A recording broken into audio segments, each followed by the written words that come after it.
Another edition of Straight from the Training Ground, the podcast where we share our love for the beautiful game and the people out in their communities doing beautiful things. We are very excited and honored to have Mr. David Copeland Smith with us today, the founder of Beast Mode Soccer. He started Beast Mode Soccer in 2010. He has presented at numerous United Soccer Coaches National Coaching Conventions. He has trained and worked with the likes of Alex Morgan, Rachel Daly, Allie Long, Landon Donovan, Christy Mewis, just to name a few. Not to mention many other professional players, Division I college soccer players, and tons of youth soccer players all over. And in 2015, he partnered with US Club Soccer. David, thanks so much for taking a few minutes to hang out with us. Thank you for inviting me. I'm excited. Absolutely. You just made me sound great. I'm going to bring you around to restaurants with me. Well, that's fine. That's fine. I'm open to it. So let's go. So take us back to the very beginning. David, explain to everybody, what was your motivation for starting Beast Mode Soccer? So when I first arrived in the US, I was in Florida and just coaching at a club there. At the time, it was called FC Tampa. I'm not sure if they've probably merged across the years. Yeah. It's probably one of the monster clubs there now. And, I had players or parents asking me to do private training with kids. And I couldn't quite wrap my head around it. Yeah. Why didn't he just go outside and play? But, over the course of time, I understood that there's a plethora of sports here. So there's not really any unorganized soccer that's going on. So that's why they needed it. And what I discovered is that players that I worked with, they developed technical skills a lot quicker. And they developed the confidence to do those, or to turn it from technique to skill in a game. They had that confidence to do it. And I kind of jumped on it. I thought, I really enjoy this. Right? I enjoyed seeing the results quick with players. And kind of like hacked it a little bit and experimented. And, all the results were, like if a player puts the effort in and understands what we're doing and why we're doing it, it works. So I moved from Florida to California, and I made a decision that I wanted to purely focus on individual technical development. But I had to pay bills. So what people don't understand is the difficulty of, first of all, being an immigrant in a new country, right? That's hard enough as it is. But then, you locate somewhere and then you relocate. And, I didn't have contacts. I didn't have these connections that people who grew up here had, or maybe if they grew up in the UK, like maybe their family were involved with football, with the FA or the local FA or local pro teams. I had none of that. Like my dad was a boxer and an electrician. My mum was a hairdresser and a swimmer. They were both coaches. So my mum was a swimming coach. My dad was actually a squash coach. He played a lot of squash. We all played squash. So I had coaching there, but contact-wise, nothing. And, I feel like people don't understand that struggle. So I had to, I couldn't move to California and get on the phone to people like, hey, like I'm doing this, because they wouldn't pick up. They don't know who I am. So I got a job at a local high school, met a kid then, 17, called Ali Riley. We didn't particularly get on at first. I'm not allowed to tell this story anymore. She gets mad at me. But we started to work with each other, and the development I saw with her was through the roof. And it kind of cemented my decision to continue doing what I was doing and refine. Nice. So we'll come back to here in a few minutes. I'll let you talk more about everything that Beast Mode does. But while we're on this real quick, just explain to everybody kind of what you did create, if there's anyone left on the planet somewhere that doesn't know what Beast Mode Soccer is at this point. The whole concept of Beast Mode Soccer is to take away any excuses that players have for not reaching their potential. So obviously me, myself, and I work with players individually, and that's how the business started. But across time, what I've tried to do is provide resources for players to have no excuse. I always joke around. I'm like, the keys to the kingdom are free. Mhm. Like, I've put together a free individual development plan. It's free. There's no cost to it. And that plan, if you follow it, you will become the best player that you can be. I'm not saying you're going to be a pro. I'm not saying you're going to win, Sure. Gatorade High School Player of the Year, but you will become the best player that you can be. The difficult thing is doing it. Yeah, the And discipline. yeah, so Beast Mode Soccer started with me like just focusing on individuals, and then like my goal is to help 10,000 players every year. Obviously there's only one me, so can't do that. But what I've really, really tried to do is we've got free resources, we've got paid resources, and obviously in the US there's a whole pay to play thing. People either love it or hate it. And I wanted to take that excuse away. It's like, okay, so you can't afford to play at this level, but you've still got this IDP. You can still go out. You can still find scenarios to help you get along. So that was kind of a long-winded answer, but that's genuinely the point of it, is to show players the pathway, to ignore all the flashy lights, because now it's so difficult for players, not just players, for everyone, right? Like, Yeah. social media now it's a hindrance. It's not a tool anymore. It's you can go on TikTok. I had to take it off my personal phone and put it on my work phone, because you're on there to post, and then it shows you a video, and then you're on there for like an hour. Yeah. And honestly, it's kind of scary. Like, we use social to help people, but it's getting to a point where I think that it's like, whoa, let's put the brakes on it. I agree. I couldn't agree more with you, man, on that stuff. And by IDP earlier, do you mean individual development Yes, program? individual development plan. Okay. So most pro clubs have IDPs, and they're very, very in depth. And I had been using them with my players for a long time. I've got some very good relationships with clubs where we collaborate. But for the ones that I didn't have those relationships with, my IDP was here, and I would get players to go to their head coaches and be like, okay, like, you need to rate like what I need to work on, show me instances, blah, blah, blah. And then we would build out that IDP for them. And with the IDP, the great thing about it is that you're not just training to train, right? We live in a culture of rise and grind, and people mistake that for just going out and doing anything. Yeah. Whereas you don't just get in your car and drive. Yeah. Right? You've got a goal of where you want to get.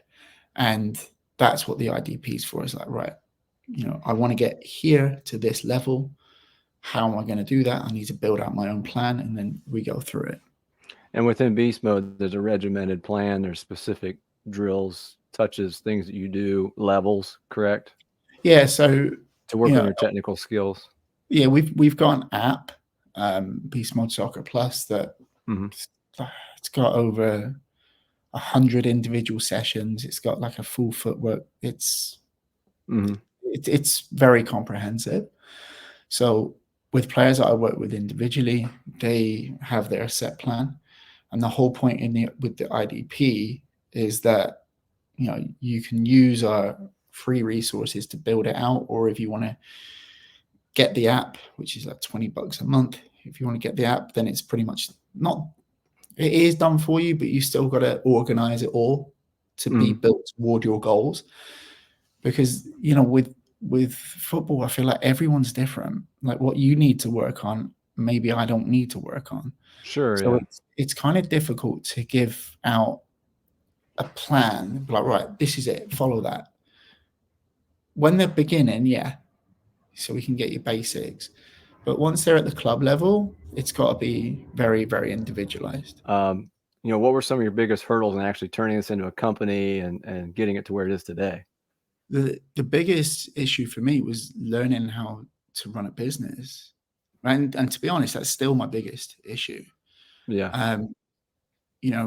I didn't know how to be an entrepreneur, right? Like I Sure. was just a soccer trainer, and it was Ali Riley again who kind of pushed me to start a business, because I remember this so vividly. Like, she came back and I was working with like Abby Wambach and Kelly O'Hara, Kristen Press, all these phenomenal players. And Ali was like, Dave, like, you're just Dave the soccer guy.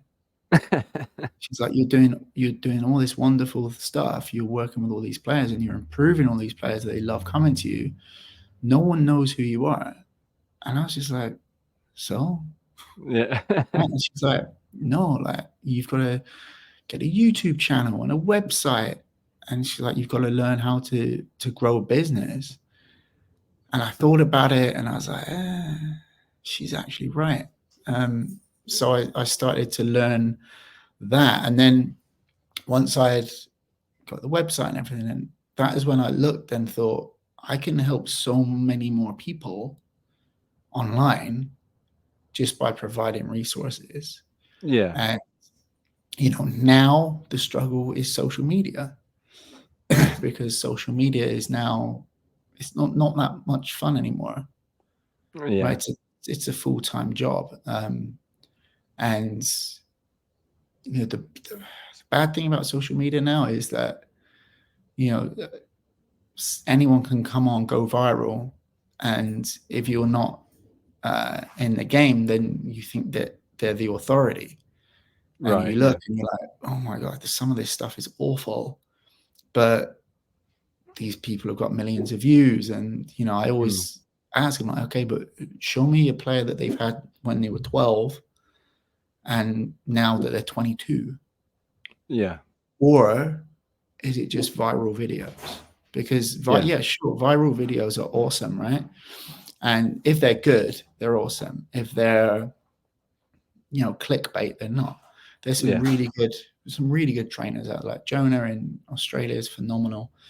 There's some good people out there, but navigating that social media world, it's difficult, because I want to be the organic version of me, which is helping people, rather than these 2 footwork drills will make you a pro. Yeah. The business side of it. It's the bullshit side.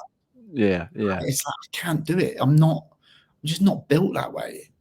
Yeah, the salesman. I'm not a snake oil salesman. It's like, yeah, because my sales technique is like, yeah, I'll give you everything. This is like $20 a month, but you still got to do the work. It's still hard. Yeah, the person has to go out. They can have the app, but they have to go out with their balls and work at it. It's not going to make you a great player if you just look at the drills. Yeah. But that doesn't sell as much as the people like, I'll get you to elite in 2 weeks. Yeah. And you're just like, no, you won't. But parents lap it up. Yeah. And I don't blame them, because the psychology of sales and sales letters, and I don't know about you, I've fallen for it. Yeah. Like, I remember. Well, like you said, I mean, with social media and stuff nowadays, it's just a constant attention grab. I feel, every 5 seconds, it's just look at this, and yeah, like you said. So, I think with anyone like you that started something and you've reached a point of success where you are now, was that moment you said with Ali Riley? Was it the website? What was like your aha moment where, and I know you're a pretty humble person, I think, but I mean, you have created something pretty successful. What was that one thing or that moment where you thought, I might be onto something here. I could do something with this? Or was there a moment? There's a few. No, there yeah. I think, right. There's more than a few. First one, probably Abby Wambach. Okay. First of all, Abby came to train. Mm-hmm. And I was kind of like, well, it's a big deal. Yeah. then she tweeted about me, and I had so many text messages from people going, "Does she mean you? Is it like what?"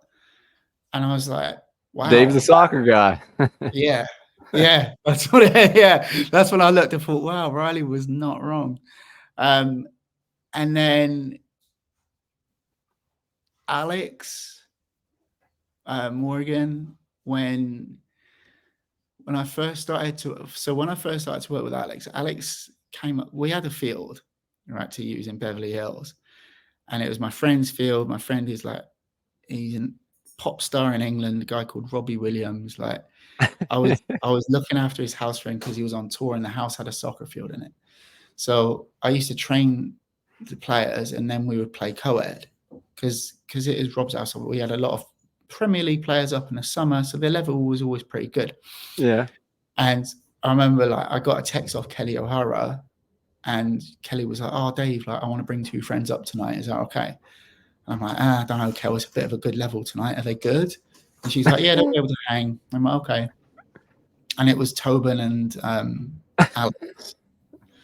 And, we trained a bit, and then we played, and Alex afterwards was like, "Oh, I just wanted to see what you like." This is like 2012. Just wanted to see what you like as a trainer, to see if, like, we bounced off each other, and we did. Like, but there's a bunch of us training, and Mia Hamm is doing like Monday and Wednesday with us, and we all got together, and we'd love it if you could do Thursday or Tuesdays and Thursdays with us. Yeah. And that was one of the points where I'm like, wait, I'm trading off with Mia Hamm. And then, Alex took my number or whatever, and she texted me. She's like, "Oh, Mia was wondering, like, would you like to go to her sessions?" And I'm like, "Yeah." So I show up, and Mia is like, I always say this about Mia, like, Mia has a way with words to make everybody she talks to feel like $1 million. Yeah. And what I learned so much from Mia about her delivery with players. And it was interesting because here we have, it was at the time, 2012, but at the time it was like 80% of the current national team then. Yeah. And, so there's egos. Yeah. But as soon as Mia started to talk, doesn't matter where she was on the field, you could hear a pin drop. Everybody stopped and listened. And I learned so much from her delivery. And she was so inclusive. "Dave, what do you think of this? Dave, what do you think of that? Dave, I'm seeing this. What are you seeing?" And I learned so much. And I think that first day where I was just stood there and I'm like, holy crap, like, look going around here. And they've come to train with me. And all right, this must be working. Yeah. Yeah. Because they could go to anyone, but they're here. Okay, this is working. That was a big moment. Rachel Daly in the World Cup final, Rachel Daly winning the Euros, Mal Pugh Swanson scoring the gold medal goal. Like, just, there's so many where I just sat there and I'm like, I'm just a, like, working class kid from Plymouth. Yeah. Yeah. And that's why I do step back a little bit and I'm like, you've actually achieved quite a lot here. Like, I'm never happy. I'm not one of these people who sits down like, yes, I've made it. Yeah. Yeah. But, so at some stage I have to step back and be like, you did this with nothing. Like, try to let it sink in a little. Yeah, like, no contacts, like, no friends, like. Yeah. So I am proud of what I've achieved, but again, like, not happy. I always want more, but those moments, and they still happen, right? And you just take a step back. You're like, oh, okay. There's a reason that Alex retired, and I was with her for 12 years. Yeah. And that's the other side of social media now, right? It's like, players who go and work with the trainer once, they get a whole film crew out there, chop that content up, and they use it for a year. And it's like, my whole thing is long-term relationships. Right? I want my players to rate, for example. She plays in England now, so you'd think it was done. Yeah. But we talk 3 times a week. I watch every one of her games. So we set up her IDP stuff for her. So there's that long-term development, which I think is the difference between beast mode soccer and and every other company out there. Yeah, like an actual relationship. Yeah, and then you have long-term goals, not just short-term. Exactly. Yeah, no, that's exactly it. Like, and you know, I'm not thinking social media. I'm thinking about the human. Yeah. You know, like, because these players, there's a lot on their back. There's a lot of weight there that people don't see. And, you know, humans first, football second. And when you have that attitude, I feel like it just comes through as very honest. Yeah, it works out better in the end, I'm sure. Yeah. So as someone, you know, you start out business and you self-admittedly are not the best businessman kind of person, but soccer related or not, for anyone out there that has an idea, whatever it might be, they want to start up, what's just some quick advice you might have for someone who has an idea and they want to start something? It is so easy now. Not easy, so much easier now. Yeah. Now, you know, with the advent of AI and everything like that, the first thing that I do when I get an idea, get the website. Yeah. I've got like 80 websites I never use, but I'll wake up with an idea and start a website. Exactly. I'm like, well, get the website, grab the social media handles, and then really research if that is something that you really want to do. Like, I'm very, very fortunate that I have carved out a space that I love doing. I love doing what I do. And I've, you know, been able to fly all over the world doing it. It's ridiculous. Make sure that you want to do it long term, because it's only going to work if you do it long term. And, you know, reach out to people already in that industry and ask for mentorship. You know, because that's one thing that I wish I had been able to have, is business mentorship. Oh yeah. And because it would have just made things a lot more linear. Not necessarily soccer related, just business wise. Yeah. I wish I'd had a mentor like that. But it's such a difficult space, because at the time there was no one else really doing it. Right? Like the individual training space, it was kind of just like what coaches did on the side. Yeah. There wasn't any like real obsession about it. Like, I was obsessing about the details of everything. Even now when I watch games, it's not fun to watch games with me. I watch my players, or, you know, I watch individual moments, off ball, on ball. You know, I want a player that I work with, Simone Jackson. She was a sophomore at high school at the time. She's at USC now in SoCal. And I was at a game, youth game, and just watching one of my players. She did well. She scored a goal. And as I was walking off, like, she looked, she went, "Oh, hey, how are you?" I was like, "Good." And I didn't know her. And she's like, "What did you think?" I was like, "Training with me, you'd have had a hat trick." And she's like, "What?" I'm like, "Minute 57, you controlled it with your left and then hit with your left. You should have controlled it with your right and opened up. It would have given you an easier shot." And then whatever the second one was, and she's like, "So can I train with you?" Yeah. But it's like that, those little things. And that's the other thing, right? Is if you're going to do it, obsess about it.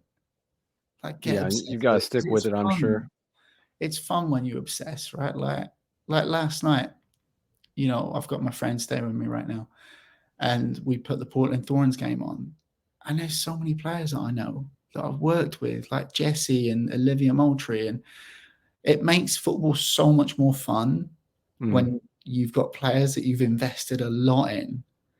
And, you know, when you see that come out in the game and you're like, "Oh, this is amazing." Like Alex and Rach and Mal and anyone who's ever achieved anything, I'm so proud of them. Oh, I'm sure. Yeah. Right. Because you see the struggles. What people don't see is the struggles, right? Everybody thinks they have it easy, especially a player like Alex, who from the outside looks like it's easy for her. And it wasn't. But you're there working with them when no one else is around. Yeah. You know, actually grinding and working on things. Yeah. And Al always had obstacles in the way. That woman never had it easy. There were always people gunning for her. And, bounce back ability, Alex, is that word. So many times that she got cut and she bounced back, and she just didn't just bounce back. She was banging goals when she bounced back, and it's like, wow. I wish that people would focus on that aspect of her story. Because that's, in my opinion, that's what kids need to see. Yeah, absolutely. Yeah. They don't need to necessarily see the highlights. They need to see the lowlights. Yeah. The U20 coach, Tracy Kevins, taught me something invaluable. Is like, she has her players make highlight reels from games, but she also has them make lowlight reels. And the lowlights go toward their IDP. And she told me that years ago. And it's like, I wish people would see personal lowlights as well. Yeah. Yeah. That's great, man. So let's take a look real quick here at the website, one of your many websites, but Beast Mode Soccer. One of the things that stood out to me, David, is where your quote that says, you have discipline and commitment and success, but you have a quote on your website on Beast Mode Soccer that says, "It's not about us, it's about you." Yeah. I thought that really sums it up a lot, because like you said, it kind of puts the onus on the players to take what you give them, the resources, but they have to be out there and do the work. So tell everybody a little bit more about the website. What specifically can any player out there use it for? How can they get involved? So when you land, it says achieve your greatest potential, join for free.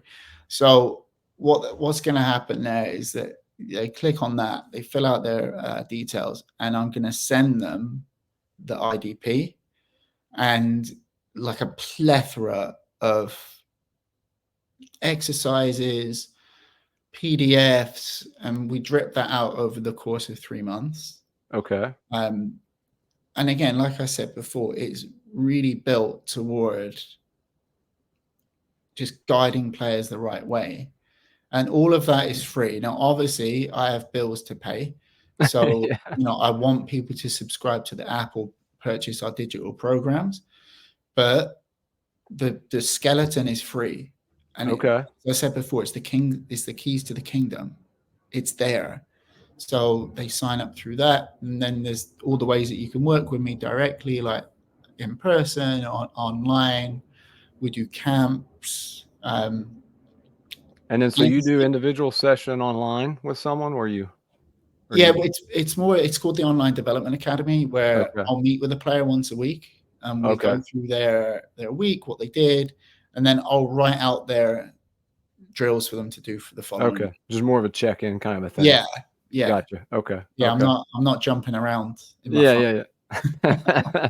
Got it. Gotcha. Well, I really appreciate it. Is there anything else you want to tell everybody real quick about Beast Mode Soccer while you're here? I know you're busy. Just with Beast Mode Soccer, you can follow us on all socials at Beast Mode Soccer. Everybody we feature is players that we've worked with for a long time. Don't fall for smoke and mirrors. You've got to be very careful in the modern age of who you trust, and look a bit deeper, ask the questions. Who have these people worked with? Is it long-term? Are they just jumping on the bandwagon? And zero excuses. Yeah. Right? When you're 18 and, you're going to college, you look in the mirror, whatever level you reached is the level that you work toward. Right? Yeah. If you're not at a school that if you're at a school that you didn't necessarily want to go to, that's your fault. Yeah. If you're at the school that you wanted to go to, that's also your fault. Well done. Yeah. Well, I can tell you, I'm as a high school coach and a club coach also, I don't know what your thoughts are on this real quick, but I feel like kids a lot more nowadays are not internally driven, they're extrinsically driven. And, I stumbled on Beast Mode Soccer a long time ago through a friend of mine who's also a coach. And what I like about it is, and I'm not just saying this, I feel like by providing all the interaction, the program, step by step, the feedback, keeping stats and things against other leaders and different things. I think that's just the world we live in nowadays, right? You know what I mean? Where the kids want to see you that. have to move with the times, because there's, we live in an age now where it's very different from when I was growing up, right? Now everything is instant gratification. I can order something on Amazon and it can be here in 2 hours. Yeah. Right. So, but what we really try to get across to kids is anything, not just football, but anything worth achieving is not instant gratification. Yeah. It's delayed. And that will never change. No, never. Yeah. Yeah. Like, you can do whatever, you can have AI build you out whatever you want. It's not instant. It's always a delayed gratification. And that's what we want to get across, but we want to make it still fun for the players. Yeah, absolutely. Well, we really appreciate it, David. Thank you so much for taking the time. Make sure you're out there. We'll put links and everything down below for Beast Mode Soccer. Make sure you like and subscribe our podcast here on Straight from the Training Ground. And again, David, thanks a lot for joining us, man. We really appreciate it. Thank you for having me.